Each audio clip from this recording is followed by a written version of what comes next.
guys, welcome back to the channel, and today we're going to be reading Charlotte's Web, Chapter 10, An Explosion.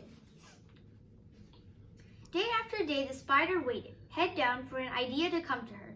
Hour by hour, she sat motionless, deep in thought. Having promised Wilbur that she would save his life, she was determined to keep her promise. Charlotte was naturally patient. She knew from experience that if she waited long enough, a fly would come to her web, and she felt sure that if she thought long enough about Wilbur's problem, an idea would come to her mind. Finally, one morning toward the middle of July, the idea came. Why, how perfectly simple, she said to herself. The way to save Wilbur's life is to play a trick on Zuckerman. If I could fool a bug, thought Charlotte, I could surely fool a man. People are not as smart as bugs. Wilbur walked into his yard just at that moment. What are you thinking about, Charlotte? He asked. I was just thinking, said the spider. The people are very gullible. What does gullible mean? Easy to fool, said Charlotte. That's a mercy, replied Wilbur, and he lay down in the shade of his fence and went fast asleep.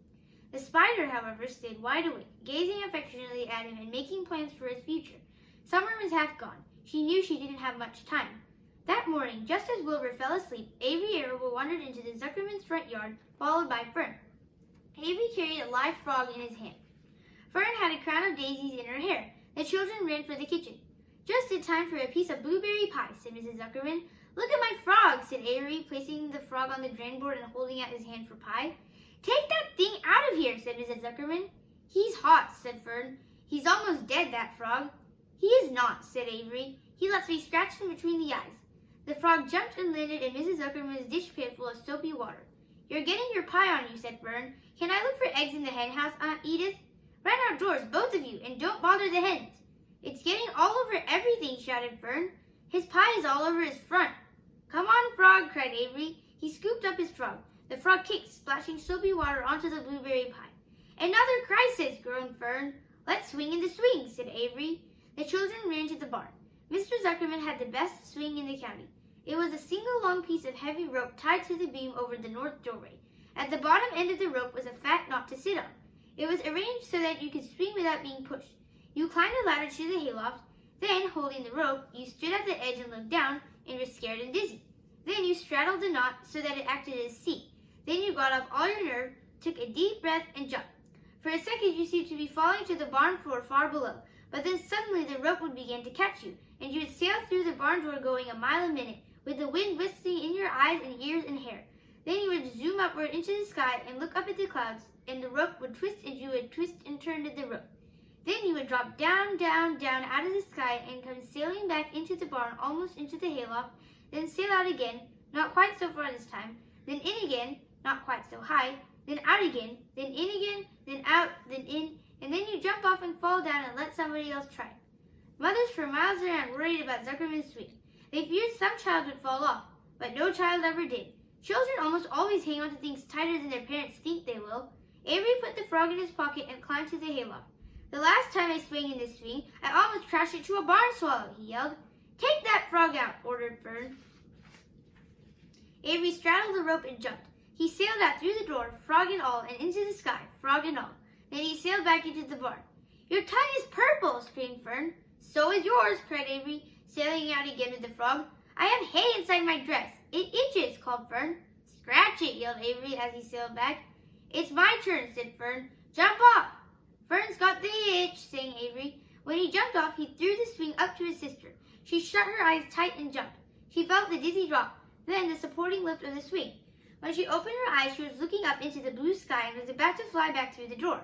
They took turns for an hour. When the children grew tired of swinging, they went down toward the pasture and picked wild raspberries and ate them. Their tongues turned from purple to red. Fern bit into a raspberry that had a bad-tasting bug inside it and got discouraged. Avery found an empty candy box and put his frog in it. The frog seemed tired after his morning in the swing.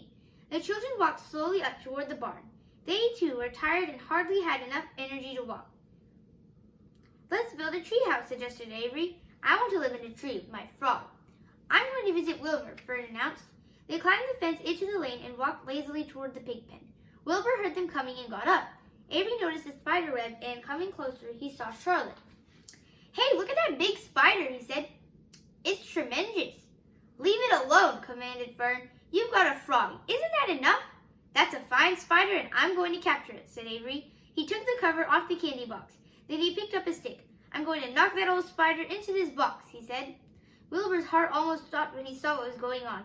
This might be the end of Charlotte if the boy succeeded in catching her. You stop it, Avery, cried Fern. Avery put one leg over the fence of the pig pen. He was just about to raise his stick to hit Charlotte when he lost his balance. He swayed and toppled and landed on the edge of Wilbur's trough. The trough tipped up and then came down with a slap. The goose egg was right underneath. There was a dull explosion as the egg broke, and then a horrible smell. Fern screamed. Avery jumped to his feet. The air was filled with the terrible gases and smells from the rotten egg. Templeton, who had been resting in his home, scuttled away into the barn. Good night, screamed Avery. Good night. What a stink. Let's get out of here. Fern was crying. She held her nose and ran toward the house. Avery ran after her, holding his nose.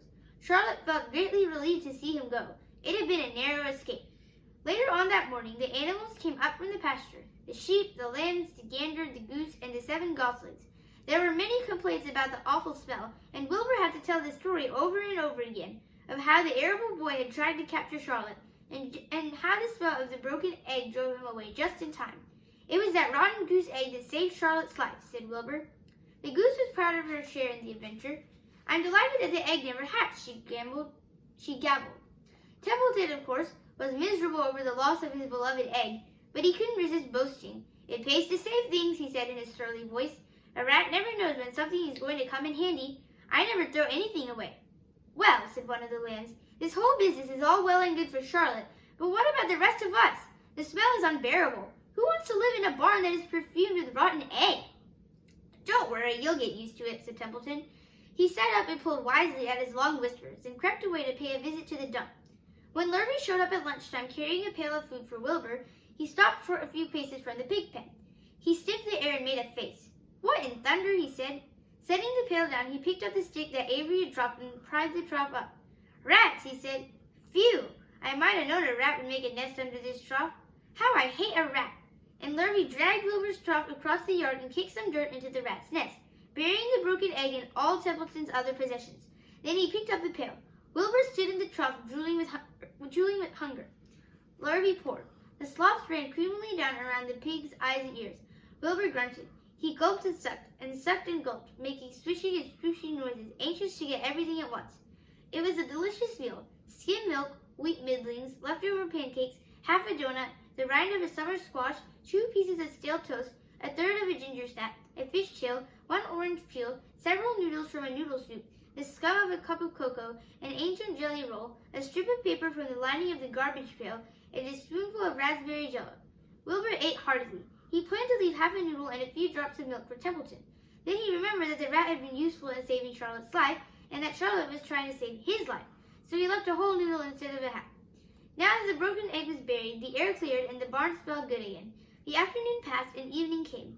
Shadows lengthened. The cool and kindly breath of evening entered through doors and windows. Astride her web, Charlotte sat moodily eating a horsefly and thinking about the future. After a while, she bestirred herself. She descended to the center of the web, and there she began to cut some of her lines. She worked slowly but steadily while the other creatures drowsed. None of the others, not even the goose, noticed that she was at work. Deep in its soft bed, Wilbur snoozed. Over in their favorite corner, the goslings whistled a night song. Charlotte tore quite a section out of her web, leaving an open space in the middle. Then she started weaving something to take the place of the threads she had removed. When Templeton got back from the dump around midnight, the spider was still at work. Thanks for watching. Make sure to like and subscribe.